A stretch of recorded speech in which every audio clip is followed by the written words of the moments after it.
আল্লাহ সুবহানাহু ওয়া তাআলা মুমিনদেরকে উদ্দেশ্য করে স্পষ্টভাবে তিনি একটি হুকুম করেছেন, একটি গুরুত্বপূর্ণ নির্দেশনা দিয়েছেন।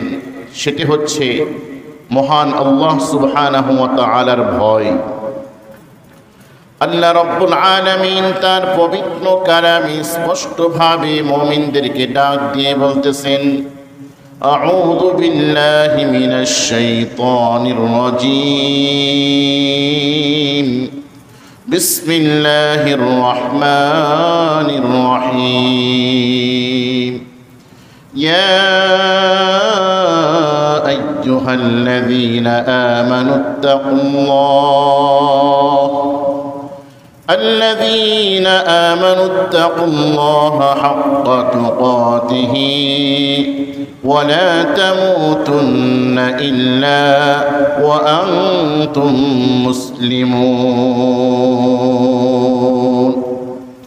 ইরশাদ হচ্ছে আল্লাহ রাব্বুল আলামিন ডাক দিয়ে বলতেছেন, হে ঈমানদারেরা, অত্যন্ত দয়া করে মায়া করে আল্লাহ রাব্বুল আলামিন ঈমানদারদেরকে ডাক দিয়ে বলতেছেন, হে ঈমানদারেরা, যারা আমি আল্লাহর প্রতি বিশ্বাস স্থাপন করেছ, আল্লাযীনা আমানু ইত্তাকুল্লাহ, তোমাদের একটি কাজ করতে হবে। সেই কাজটি হচ্ছে আমি আল্লাহ রাব্বুল আলামিনকে ভয় করতে হবে। ভয় কেমন ভয়? হে ঈমানদারেরা, তোমরা জেনে রাখো, হাক্কা তুকাতিহি, সাধারণ কোনো ভয় নয় যে তুমি দুনিয়ার মধ্যে তুমি ছেলে হয়ে বাবাকে ভয় করতেছো, মাকে ভয় করতেছো, পুলিশকে ভয় করতেছো, কিংবা অন্য কোনো মানুষকে তুমি যে কোনো কারণে ভয় করতেছো। ওই ভয়ের কথা আমি আল্লাহ রাব্বুল আলামিন তোমাকে বলি নাই। আমি আল্লাহ রাব্বুল আলামিন তোমাকে বলতেছি, হে ঈমানদারেরা, আমি যে তোমার প্রভু, আমি যে তোমাকে সৃষ্টি করেছি, আমি যে তোমাকে দুনিয়ার মধ্যে পাঠিয়েছি, তোমার মায়ের গর্ভে তুমি ছিলে, সেখান থেকে দুনিয়ার মধ্যে তুমি গিয়েছ, তুমি এখন চলাফেরা করতেছ, তোমার যে কাজকর্ম, সমস্ত কাজকর্মের ক্ষেত্রে তুমি এই দুনিয়ার মধ্যে আমি আল্লাহ রাব্বুল আলামিনকে যথাযথ ভয় নিয়ে তুমি কাজ করবে। সেই কাজটা দুনিয়ার কাজ হতে পারে, আখিরাতের কাজ হতে পারে, নামাজ, রোজা, হজ, যাকাত, অন্যান্য ইবাদত বন্দেগী হতে পারে। সমস্ত কাজে কর্মে আমি আল্লাহ রাব্বুল আলামিনকে যথাযথ ভয় করবে। কে বলেছেন? আল্লাহ রাব্বুল আলামিন। কাকে বলেছেন? ঈমানদারদেরকে, মুসলমানদেরকে মুত্তাকিন হওয়ার জন্য এই দিক নির্দেশনা দিয়েছেন। মুহতারাম হাজিরিন, এভাবে আল্লাহ রাসূল সাল্লাল্লাহু আলাইহি ওয়াসাল্লাম তার অন্যতম সাহাবী হযরত আবু যর গিফারী রাদিয়াল্লাহু তাআলা আনহুকে তিনটি নির্দেশনা দিয়েছেন, তিনটি হুকুম করেছেন, দিক নির্দেশনা দিয়েছেন। عن أبي ذر رضي الله تعالى عنه قال قال لي رسول الله صلى الله عليه وسلم اتق الله حيثما كنت। আল্লাহ রাসূল সাল্লাল্লাহু আলাইহি ওয়াসাল্লাম জলিলুল কদর সাহাবী হযরত আবু যর গিফারী রাদিয়াল্লাহু তাআলা আনহুকে বললেন, প্রথম কথা, হে আবু যর, তুমি যেথায় থাকো না কেন, দুনিয়ার প্রকাশ্যে থাকো না কেন, গোপনে থাকো না কেন, সূর্যের আলোতে থাকো না কেন, চন্দ্রের আলোতে থাকো না কেন, এভাবে আমাবস্যার রাতের মধ্যে তুমি থাকো না কেন, ঘরের মধ্যে কিংবা প্রকাশ্যে যেথায় থাকো না কেন, তুমি মহান আল্লাহ রাব্বুল আলামিনকে ভয় করবে। ভয়। দ্বিতীয় নাম্বার, আল্লাহ রাসূল সাল্লাল্লাহু আলাইহি ওয়াসাল্লাম হযরত আবু যর গিফারীকে বলতেছেন, ওয়াত্তাবি'is সুন্নাতাল হাসানাহ, যে তুমি উত্তম আমল করবে, উত্তম আমল করবে। সেই উত্তম আমল মহান আল্লাহ রাব্বুল আলামিনের সমস্ত আহকাম বিধানগুলো আমি আল্লাহ রাসূল সাল্লাল্লাহু আলাইহি ওয়াসাল্লামের দেখানো পথ অনুযায়ী অর্থাৎ সুন্নাত মোতাবেক তুমি করবে। কারণ একটি গুনাহ হয়ে গেলে তৎক্ষণাৎ যদি তুমি একটি ভালো কাজ করো তামহুহা, অর্থাৎ সেই ভালো কাজটা গুনাহটাকে কি চাপা দিয়ে দিবে। ভালো কাজটা করার পর ওই যে ভালো কাজের পূর্বে তুমি গুনাহ করেছো সেই গুনাহটাকে ধামাচাপা হয়ে যাবে। এভাবে আল্লাহ রাসূল সাল্লাল্লাহু আলাইহি ওয়াসাল্লাম আবু যরকে তৃতীয় নম্বরে হুকুম করেছেন, দিক নির্দেশনা নসিহত করেছেন। সেটি হচ্ছে ওয়া খালিকিন নাসি বিখালকিন হাসান, ওয়া খালিকিন নাস বিখালকিন হাসান, যে তুমি মানুষকে আল্লাহ রাব্বুল আলামিন সৃষ্টি করেছেন, ওই মানুষের সাথে তুমি সর্বোত্তম আচরণ করবে, সর্বোত্তম আচরণ তুমি প্রদর্শন করবে। অর্থাৎ যে তুমি মানুষের সাথে চলাফেরা করবে দুনিয়ার মধ্যে, ওই মানুষের সাথে কথাবার্তার মধ্যে সুন্দর আচরণ, তোমার আখলাকের মধ্যে হুসনে আখলাক, সর্বোত্তম আচরণ যেন প্রদর্শিত হয়, তুমি সেটা খেয়াল করবে। আল্লাহ রাসূল সাল্লাল্লাহু আলাইহি ওয়াসাল্লাম আবু যর গিফারি রাদিয়াল্লাহু তাআলা আনহুকে এই হাদিসের মধ্যে তিনটি নির্দেশনা দিয়েছেন, যা আপনারা শুনলেন। আর আল্লাহ রাব্বুল আলামিন কুরআনুল কারীমের বিভিন্ন আয়াতের মধ্যে মুমিনদেরকে বিভিন্ন সময়ে ঘটনার প্রেক্ষিতে আল্লাহ রাসূলের উপর আয়াত নাজিল করে বিভিন্ন সময় তিনি কি মুমিনদের উদ্দেশ্যে অনেক দিক নির্দেশনা দিয়েছেন, হুকুম করেছেন। মুহতারাম হাজিরিন, তাহলে প্রথম নাম্বার বিষয় হচ্ছে যে ইত্তাকিল্লাহ হাইসুমা কুনতা, দুনিয়ার মধ্যে তুমি যেথায় থাকো না কেন সেথায় তুমি আল্লাহকে ভয় করে তোমার সমস্ত কাজ কর্ম করবে। সমস্ত কাজ কর্ম করার জন্য মহান আল্লাহ সুবহানাহু ওয়া তাআলার প্রিয় হাবিব তার প্রিয় সাহাবীকে নির্দেশনা দিয়েছেন। আর তার সাহাবীকে নির্দেশনা ডাইরেক্ট দিয়েছেন, সমস্ত সাহাবাই কেরামকে আল্লাহ রাসূল সাল্লাল্লাহু আলাইহি ওয়াসাল্লাম ডাইরেক্ট নির্দেশনা দিয়েছেন, আর ইনডাইরেক্ট কিয়ামত পর্যন্ত তার সমস্ত উম্মতদেরকে দান করেছেন। সুবহানাল্লাহ। মুহতারাম হাজিরিন, তাহলে প্রথম নাম্বার বিষয় হচ্ছে খাশিয়াতুল্লাহ, খাউফুল্লাহ, আল্লাহর ভয়। প্রত্যেকটা মুসলমানদের অন্তরের মধ্যে আল্লাহর ভয় প্রকৃতপক্ষে ঢুকাতে হবে। সেই মুসলমান যদি প্রকৃতপক্ষে ঈমানদার হতে চায়, প্রকৃতপক্ষে মুত্তাকিন হতে চায়, তাহলে আল্লাহর ভয় তার অন্তরের মধ্যে ঢুকাতেই হবে। মুহতারাম হাজিরিন, একজন মুসলমানের অন্তরের মধ্যে যদি আল্লাহর ভয় ঢুকে যায়, তাহলে আল্লাহর ভয় যখন তাকে এভাবে প্রবেশ করে ফেলবে তার অন্তরের মধ্যে, তার নামাজ কাজা হবে না, যাকাত প্রদানের সময় পরিপূর্ণ যাকাত প্রদান করবে,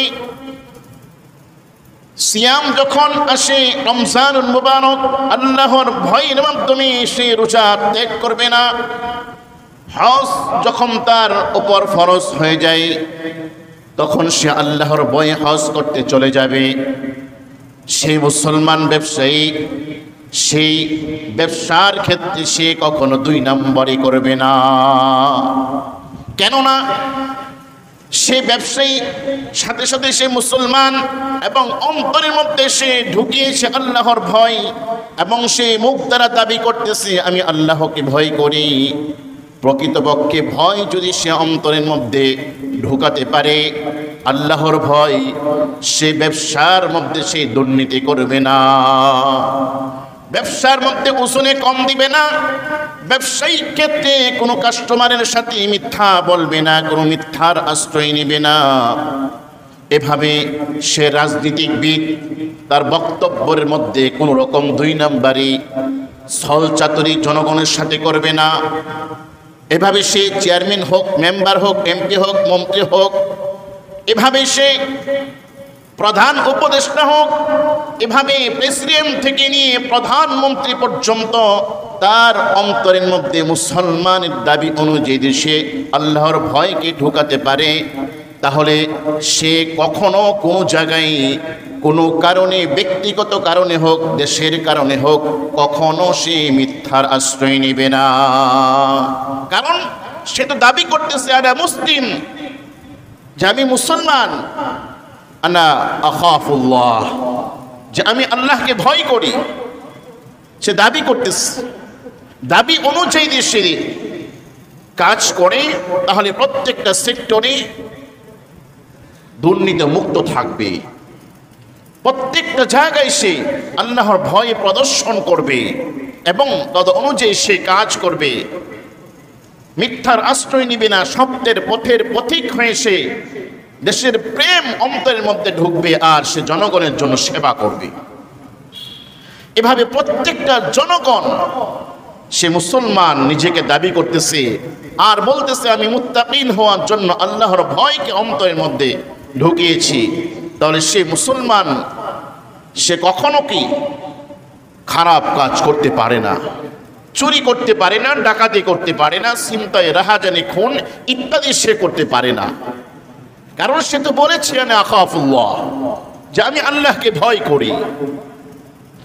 আর যদি সে মুসলমান অন্তরে একটা রেখে মুখ দ্বারা স্বীকার করে যে আমি আল্লাহকে ভয় করি, কিন্তু অন্তরে আল্লাহর ভয় নেই, সে নামাজ পড়তে পারে না, নামাজ তাকে চূড়ান্ত পর্যায়ে সে নিয়ে যেতে পারবে না। এভাবে প্রত্যেকটা আমলের ক্ষেত্রে সে শিথিলতা প্রদর্শন করবে, সে দুর্বলতা প্রদর্শন করবে। কারণ অন্তরের মধ্যে আছে 2 নম্বরে, মুখের মধ্যে আছে আল্লাহর ভয়। এই জন্য আমাদের সমাজে দেখা যায় অনেক মুসলমান বলে আমি তো আল্লাহকে ভয় করি, কিন্তু যখন মুয়াজ্জিন মসজিদের মধ্যে আযান দেয়, হাইয়া আলাস সালাহ, হাইয়া আলাল ফালাহ, এসো কল্যাণের দিকে, এসো নামাজের দিকে, সে তখন নামাজ পড়ার জন্য মসজিদে যায় না। রমজানের রোজা যখন চলে আসে, তার দাবি অনুযায়ী সে বলতেছে আমি আল্লাহকে ভয় করি, কিন্তু সে রমজানের রোজা না রেখে সে চায়ের স্টলে ঢুকে সে চা পান করতেছে, কেক খাচ্ছে, কলা রুটি খাচ্ছে পর্দার অন্তরালে। সে মানুষকে ভয় করে পর্দার মধ্যে ঢুকে, কিন্তু সে আল্লাহকে ভয় করে না। মুখ দ্বারা স্বীকার করে, মানুষের কাছে অ্যাডভার্টাইজ দেয় যে আমি আল্লাহওয়ালা, তাই আমি আল্লাহকে ভয় করি, কিন্তু সে প্রকৃতপক্ষে ভয় করে না, আল্লাহকে ভয় করে না। এভাবে প্রত্যেকটা মানুষ আজ মুখ দ্বারা একটা বলে, জবান দ্বারা একটা বলে, কিন্তু অন্তর দ্বারা সেটা বলে না। এটা কিসের আলামত? মুনাফিকের আলামত। অন্তরে একটা, মুখে জবানে একটা, 2 রকম হলে সে কি প্রকৃতপক্ষে ইমানদার নয়। দেখেন না খাজা আবু তালেব আল্লাহ রাসূল সাল্লাল্লাহু আলাইহি ওয়াসাল্লামকে কত মহব্বত করত, কিন্তু সে কি কাফের। সে কাফের, সে অন্তর দ্বারা বিশ্বাস করত ইসলামকে, কোরআন হাদিস, আল্লাহ রাসূলকে, কিন্তু জবান দ্বারা সে স্বীকৃতি দিতে পারে না। এই ভয়ে আবু জাহেল, উতবা, শাইবা, মক্কার কাফেররা আমাকে কি বলবে, বাপদাদার পুরাতন ধর্মকে ত্যাগ করে ইসলামকে গ্রহণ করেছি, এটা কিভাবে সম্ভব। কিন্তু আল্লাহ রাসূল সাল্লাল্লাহু আলাইহি ওয়াসাল্লামের সদা সর্বদাই তিনি সাহায্য করতেন, হেফাজতের দায়িত্ব তিনি নিয়েছিলেন আল্লাহ রাসূলের। কিন্তু সে এত কাজ করার পরও, খেদমত করার পরও সে ইসলাম ধর্ম গ্রহণ করতে পারেনি। অন্তর দ্বারা বিশ্বাস করেছে, কিন্তু জবান দ্বারা স্বীকৃতি দিতে পারে নাই। যে ঈমান হচ্ছে অন্তর দ্বারা বিশ্বাস করা, জবান দ্বারা স্বীকার করা। এভাবে মুমিনের প্রত্যেকটা কাজ কর্ম অন্তর দ্বারা বিশ্বাস করা, জবান দ্বারা স্বীকার করা এবং শরীর দ্বারা সেটা বাস্তবায়ন করে দেখানো। মুহতারাম হাজরিন, আল্লাহর ভয় যে ব্যক্তি অন্তরের মধ্যে প্রকৃতপক্ষে ঢুকাতে পেরেছে তাকে বলা হয় মুত্তাকিন। তাকে কি বলে? মুত্তাকিন। মুত্তাকিন ওই ব্যক্তি যার মধ্যে 3টা গুণ আছে। কয়টা গুণ? 3টা গুণ যার মধ্যে আছে সে হচ্ছে মুত্তাকিন। 1 নাম্বার হচ্ছে গুনাহ মুক্ত জিন্দেগি। কি ভাই? গুনাহ মুক্ত জিন্দেগি। মুত্তাকিন কখনো গুনাহ করতে পারে না। আর মুত্তাকিন কারা? যার অন্তরের মধ্যে আল্লাহর ভয় আছে সেই হচ্ছে মুত্তাকিন। আর মুত্তাকিনের তিনটা গুণ, এক হচ্ছে গুনাহ মুক্ত জিন্দেগি, ছোট হোক বড় হোক মাঝারি ধরনের হোক গুনাহ সে করতে পারে না। হ্যাঁ, মানুষ হিসেবে সে গুনাহ যখনই হয়ে যায় তখন তৎক্ষণাৎ সেই ব্যক্তি প্রকৃত তওবা করে আল্লাহর আরো প্রিয় হয়ে যায়। সুবহানাল্লাহ বলেন। কারণ তওবা হচ্ছে কি, আত-তাইবু মিনায যামবি কামান লা যানবা লাহু। যে তওবা মানুষকে কি করে, আত-তাইবু তওবাকারী, মিনায যানবি গুনাহ থেকে সে তওবা করলো, কেমন জানে সে মায়ের গর্ভ থেকে এইমাত্র নিষ্পাপ অবস্থায় সে দুনিয়ার মধ্যে আসলো। সুবহানাল্লাহ। তাহলে মুত্তাকিনের প্রথম গুণ হচ্ছে গুনাহ মুক্ত জিন্দেগি। কি ভাই? গুনাহ মুক্ত জিন্দেগি। দুই নাম্বার মুত্তাকিনের গুণ হচ্ছে বন্দেগীওয়ালা জীবন। বন্দেগীওয়ালা জীবন, সে গুনাহ মুক্ত জিন্দেগি, তার মাইনে হচ্ছে সে ইবাদতের মধ্যে সে দুনিয়ার জীবন কাটাচ্ছে।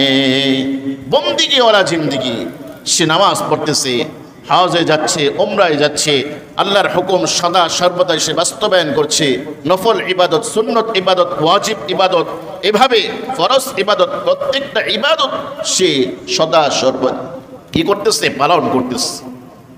বন্দিগোলা জিন্দেগি সে কায়েম করতেছে। দুনিয়া তাকে গ্রাস করতে পারে না, দুনিয়ার প্রেমে সে হাবুডুবু খায় না, সে হাবুডুবু খায় মহান আল্লাহ সুবহানাহু ওয়া তাআলার প্রেমে। সে চিরস্থায়ী জিন্দেগিতে ভালো থাকার জন্য সে কি করতেছে, দুনিয়াকে ত্যাগ করেছে, দুনিয়া তাকে গ্রাস করতে পারতেছে না। আর যে ব্যক্তি দুনিয়ার প্রেমে হাবুডুবু খায় সে কখনো আল্লাহ ওয়ালা হতে পারে না। যে ব্যক্তি কি দুনিয়াকে গ্রাস করে ফেলেছে সে প্রকৃত আল্লাহ ওয়ালা হতে পারে না। তার দ্বারা গুনাহ হবে, ছোট হোক বড় হোক, সে সর্বদাই গুনার মধ্যে লিপ্ত আছে, সে আল্লাহ ওয়ালা না। আর যে ব্যক্তি আল্লাহ ওয়ালা সেই মুত্তাকিন। আর মুত্তাকিন হচ্ছে ওই ব্যক্তি যার অন্তরে প্রকৃতপক্ষে আল্লাহর ভয় আছে। তাহলে দুই নাম্বার গুণ হচ্ছে মুত্তাকিনের বন্দেগীওয়ালা জিন্দেগি। প্রথম নাম্বার গুণ হচ্ছে গুনাহ মুক্ত জিন্দেগি, দ্বিতীয় নাম্বার গুণ হচ্ছে বন্দেগীওয়ালা জিন্দেগি। মুত্তাকিনের তিন নাম্বার গুণ হচ্ছে সে সদা সর্বদাই আল্লাহকে ভয় করবে। প্রকাশ্যে থাকুক অপ্রকাশ্যে থাকুক, সূর্যের আলোতে থাকুক চন্দ্রের আলোতে থাকুক, আমাবস্যায় অন্ধকার রাতের মধ্যে থাকুক, ঘরের মধ্যে থাকুক, বাজারের মধ্যে থাকুক, সভা সেমিনারের মধ্যে থাকুক, প্রত্যেকটা জায়গায় সে আল্লাহকে ভয় করতেছে। সদা সর্বদাই যে ব্যক্তি, যে মুসলমান আল্লাহকে ভয় করে সে কখনো গুনাহ করতে পারে না, তার জীবনটাই হয়ে যায় গুনাহ মুক্ত জিন্দেগি, আর সাথে সাথে বন্দেগীওয়ালা জিন্দেগি। সুবহানাল্লাহ। তাহলে মুত্তাকিনের গুণ হচ্ছে তিনটি: গুনাহ মুক্ত জিন্দেগি, বন্দেগীওয়ালা জিন্দেগি, সদা সর্বদাই আল্লাহকে ভয়কারী। মুহতারাম হাজিরিন, একজন মুত্তাকিন কিভাবে আল্লাহকে ভয় করে সাহাবাই কেরাম দেখিয়ে দিয়েছেন। তার পরবর্তীতে আল্লাহ ওয়ালারা দেখিয়েছেন বিভিন্ন সময় বিভিন্ন যুগে। প্রসিদ্ধ ঘটনা তো হযরত ওমর ফারুক রাদিয়াল্লাহু তাআলা আনহু, তিনি মরুভূমি দিয়ে হাঁটতেছেন, দেখতেছেন একজন রাখাল পাহাড়ের উপর থেকে সে নিচে নামতেছে, সাথে বকরি ভেড়া ইত্যাদি। ওই রাখালকে টেস্ট করার জন্য, ওই রাখালের আল্লাহর ভয় পরীক্ষা করার জন্য হযরত ওমর তাকে বলল, হে রাখাল, আমি তো খুব ক্ষুধার্ত, তোমার বিশাল বকরি কিংবা মেষের পাল থেকে একটি বকরি দাও, সেটাকে আল্লাহর নামে জবেহ করে সেটার গোশত পাকিয়ে আমি খাই। সে রাখাল বলল, এই বকরি কিংবা ভেড়ার মালিক তো আমি নই। হযরত ওমর ফারুক রাদিয়াল্লাহু তাআলা আনহু বলল, তোমার তো বিশাল ভেড়ার পাল, এই পালের মধ্যে কত ভেড়া আছে কত বকরি আছে এটা তো তোমার মালিক জানে না।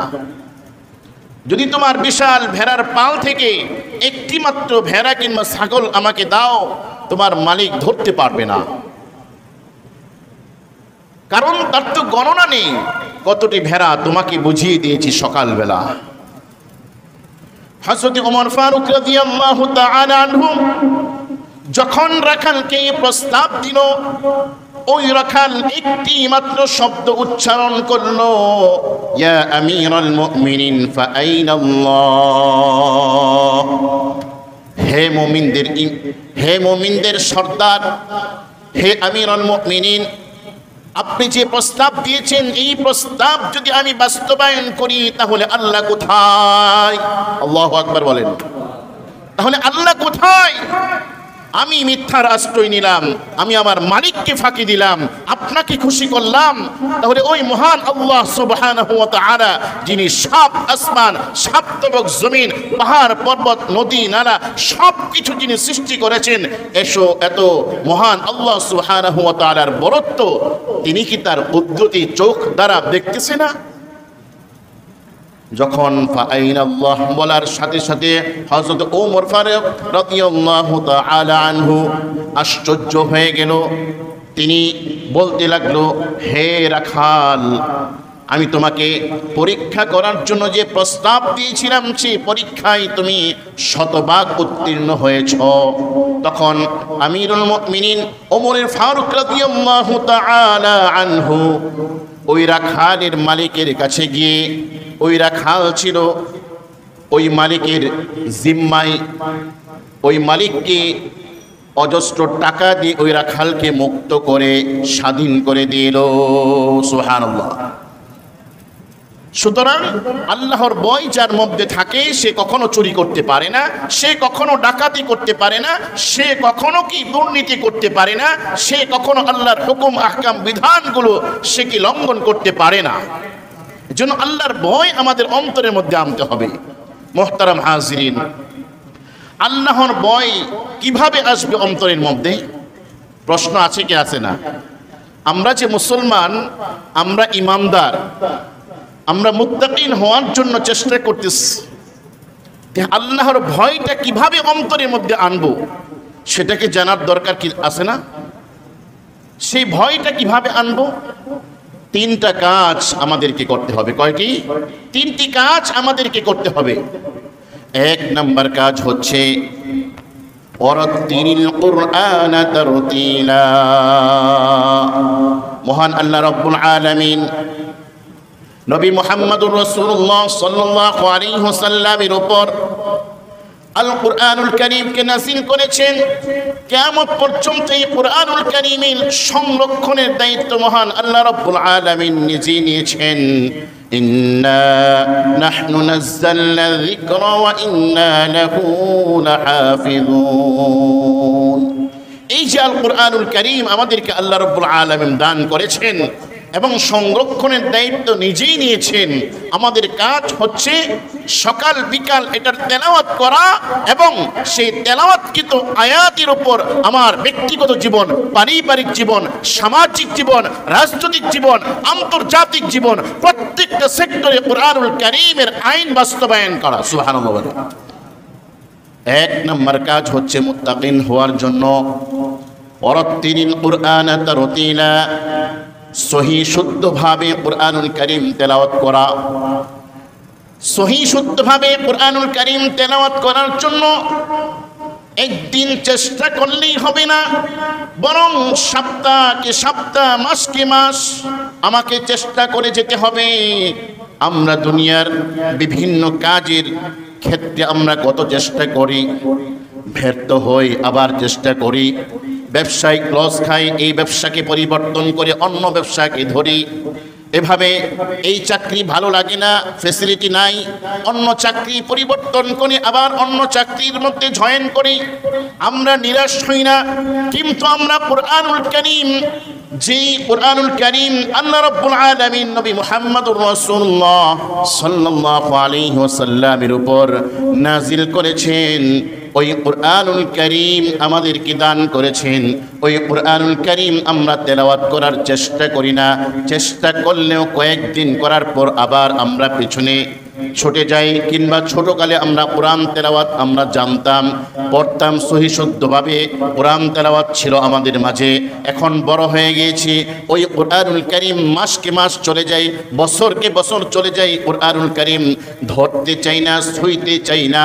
ওই কোরআনুল কারীমের অবস্থা এরকম, আমার ঘরের মধ্যে, আমাদের ঘরের মধ্যে টিভি থাকে, অন্যান্য আসবাবপত্র থাকে, সমস্ত আসবাবপত্র দৈনিক মোছামুছি করে, সাপ্তাহিক মোছামুছি করে, বিভিন্ন অনুষ্ঠানের পূর্বে মোছামুছি করে, কিন্তু আল কোরআনুল কারীম এমন এক মাজলুম গ্রন্থ হয়ে গিয়েছে।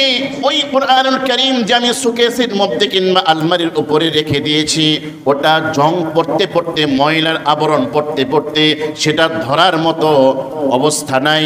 এক সময় ওই কোরআনুল কারীম ওই খাম থেকে বের করে মসজিদের মুয়াজ্জিনকে বলে, মুয়াজ্জিন সাহেব একটা কোরআন ঘরের মধ্যে ছিল, এটা আমার ঘরের মধ্যে রাখার জায়গা না, সুতরাং মসজিদের মধ্যে রেখে দেন। মুয়াজ্জিন সাহেব না করে না, মসজিদের মধ্যে অনেক কোরআন আছে, আর কোরআন দরকার নাই। ওই মসজিদের কর্তৃপক্ষের অনুমতি ব্যতীত চোরের মতো মসজিদের কোনো একটি জায়গায় ওই মুসলিম কোরআনকে রেখে আমি চোরের মতো মসজিদ থেকে বের হয়ে যাই, তাদের অনুমতি না নিয়ে তারপরে মসজিদের মধ্যে রেখে যাই। অর্থাৎ কোরআনকে আমি রেখে গেলাম, তার মানে আমি দায় মুক্ত হয়ে গেলাম। না না না, এটা দায় মুক্ত না, এটা আমি যে ব্যর্থ জীবন সূচনা করেছি কোরআনকে অবজ্ঞা করে, দুনিয়ার মধ্যে আমি অপমানিত হব, বিভিন্ন জায়গায় অপমানিত হব, মৃত্যুর সময় কোরআনকে অপমান করার কারণে আমি অপমানিত হব, এভাবে আমাকে অপদস্থ করা হবে। সুতরাং আপনি যদি আল্লাহর ভয় অন্তরের মধ্যে আনতে চাই, প্রথম নাম্বার কাজ হচ্ছে ওয়ারাত্তিলিল কুরআন তারতিলা। অবশ্যই আল্লাহ রাব্বুল আলামিনের এই কোরআনকে সহি শুদ্ধভাবে পড়ার চেষ্টা করতেই হবে, এটা কেউ এই দায় এড়াতে পারবে না। আমার আপনার ঘরের মধ্যে অশান্তির অন্যতম কারণ হচ্ছে বছরকে বছর চলে যায়, মাসকে মাস চলে যায়, ঘরের মধ্যে কোরআন তেলাওয়াত নাই। সন্তানদেরকে জিনে আক্রান্ত করে, বিভিন্ন সময় জাদু মন্ত্র আক্রান্ত করে, একমাত্র কোরআন তেলাওয়াত ঘরের মধ্যে না থাকার কারণে। যে ঘরের মধ্যে সূরাতুল বাকারা তেলাওয়াত হয়, যে ঘরের মধ্যে আল্লাহর কোরআনের তেলাওয়াত হয়, সেই ঘরের মধ্যে কোনো জিন্নাত থাকতে পারে না, কোনো জিন সেখানে কি আশ্রয় নিতে পারে না। এই জন্য কোরআন তেলাওয়াতের বিকল্প অন্য কোনো কিছু নাই। রহমতপ্রাপ্ত আমরা যদি হতে চাই আল্লাহর পক্ষ থেকে, অবশ্যই কোরআন তেলাওয়াত আমাদেরকে জারি রাখতেই হবে।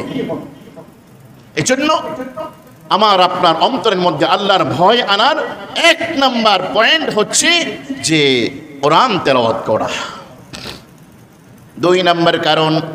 দুই নাম্বার পয়েন্ট হচ্ছে আল্লাহ ওয়ালাদের সুহবত গ্রহণ করা।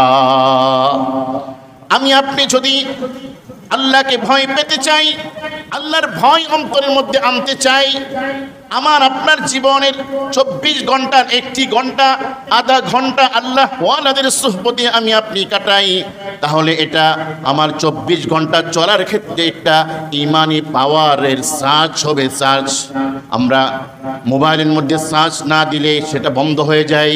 আমার আপনার 24 ঘন্টার জীবন, আধা ঘন্টা 1 ঘন্টা যদি এক আল্লাহ ওয়ালার সুহবতে শুধু বসে থাকি, তার কথাবার্তা শুনি, তার সাথে আমার বিষয়গুলো শেয়ার করি, তাহলে এটা আমার আপনার ইমানের পাওয়ার হবে। সুতরাং আল্লাহ ওয়ালাদের সুহবত গ্রহণ করতে হবে। আল্লাহ রাব্বুল আলামিন তার পবিত্র কালামে ইরশাদ করেন, ইয়া আইয়ুহাল্লাযীনা আমানুত্তাকুল্লাহ ওয়া কুনু মা'আস সাদিকিন। আল্লাহ ডাক দিয়ে বলতেছেন, হে ঈমানদারেরা, ইয়া আইয়ুহাল্লাযীনা আমানু ইত্তাকুল্লাহ, তুমি আল্লাহ ওয়ালা যদি হতে চাও, আমি আল্লাহকে ভয় করো। আর যদি তুমি আল্লাহকে ভয় করার মতো করতে চাও, তাহলে ওয়া কুনু মা'আস সাদিকিন, দুনিয়ার মধ্যে সত্যবাদী যারা আছে, আলেম ওলামা হকপন্থী যারা আছে, তাদের সুহবত গ্রহণ করো, তাদের সাথে তোমার দ্বীনি বিষয়, দুনিয়ার বিষয়গুলো আলোচনা করো, পরামর্শ করো, তার সুহবতে যে বসে থাকো। কারণ বসে থাকলেও তুমি তার থেকে তুমি আল্লাহ রাব্বুল আলামিনের পক্ষ থেকে রহমত প্রাপ্ত হবে। কারণ যারা আল্লাহওয়ালা তাদের উপর আল্লাহ রাব্বুল আলামিন 24 ঘন্টা রহমত নাজিল করেন। আর তার উপর রহমত নাজিল করলে ওই স্থানে যদি তুমি বসে থাকো তাহলে অবশ্যই তুমি আল্লাহ রাব্বুল আলামিনের রহমত প্রাপ্ত হবে। কারণ একজনকে কেন্দ্র করে কেউ যদি বাতাস দেয় কিংবা একজন ফ্যানের নিচে বসেছে, তাকে উপর থেকে বাতাস দিচ্ছে, তার সাথে যারা বসে থাকে তার উপরও বাতাস পতিত হয়, ঠিক কিনা ভাইরা?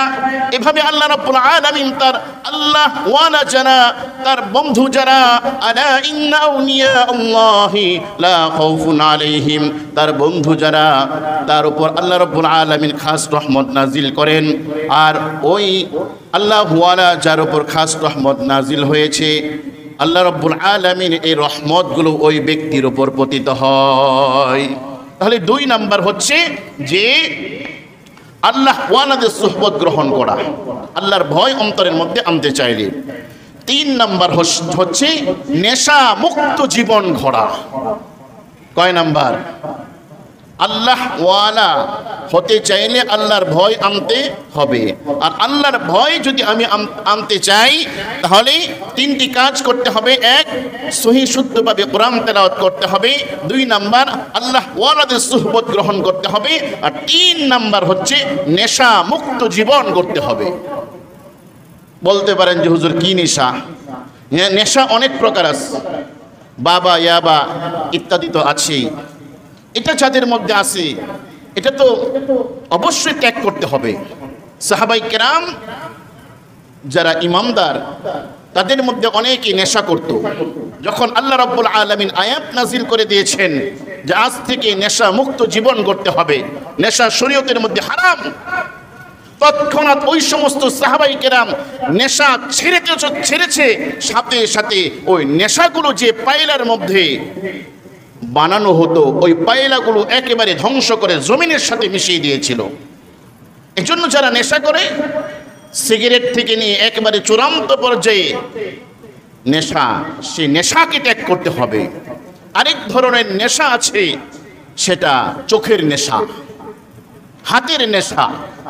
চোখের নেশা, হাতের নেশা কি? সেটা হচ্ছে মোবাইল ফোন, ওই বাবা ইয়াবা গাঁজা ফেন্সিডিল ইত্যাদি এই সমস্ত নেশা থেকে আরো মারাত্মক। এই কথা কি বাস্তব না? ওগুলো তো দিনে কোনো এক সময় খায়, কিংবা সপ্তাহে 2 একবার খায়, মাসে 2 একবার খায়। কিন্তু মোবাইলের নেশা যাকে আক্রান্ত করেছে, সে ঘুমিয়ে গিয়েছে, তারপরে দেখবেন তার হাত চলে। কি ভাই, বাস্তব না? এই মোবাইলের নেশা থেকে বাঁচতে হবে। মোবাইলের নেশা মারাত্মক নেশা। এই নেশা থেকে আমরা যদি বাঁচতে পারি তাহলে আমাদের নামাজে, আমাদের অন্যান্য ইবাদত বন্দেগীর মধ্যে স্বাদ আসবে। মোবাইলের নেশার কারণে আমাদের নামাজ পড়লেও নামাজের মধ্যে শান্তি নাই, অন্যান্য ইবাদত বন্দেগী করলেও শান্তি নাই।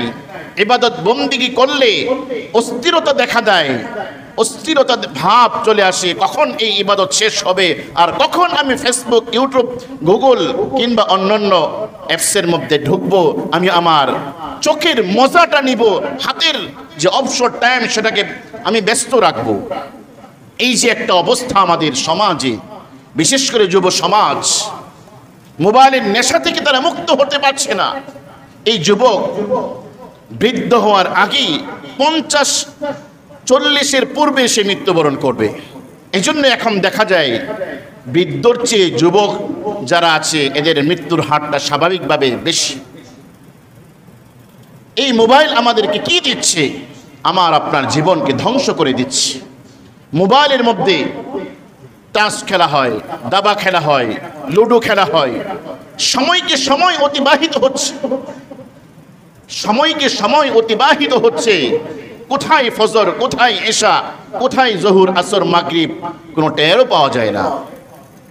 এই জন্য মোবাইলের নেশা যাকে আক্রান্ত করছে তার মধ্যে কখনো আল্লাহর ভয় আসতে পারে না। তার মধ্যে আল্লাহর ভয় আসতে পারে না। সে নামাজে দাঁড়াবে, তার চোখের সামনে বাসবে ফেসবুক, ইউটিউব, গুগল, অন্য অন্য অ্যাপস বাস তার চোখের সামনে বাসবে। এই জন্য প্রিয় ভাইয়েরা, মোবাইলকে পরিপূর্ণভাবে ছাড়তে আমি বলবো না, এটা একটা প্রয়োজনীয় বিষয় হয়ে দাঁড়িয়েছে, কিন্তু এমনটা নয় যে মোবাইল আমাকে গ্রাস করে ফেলেছে, আমি মোবাইল ছাড়া কিছুই বুঝি না।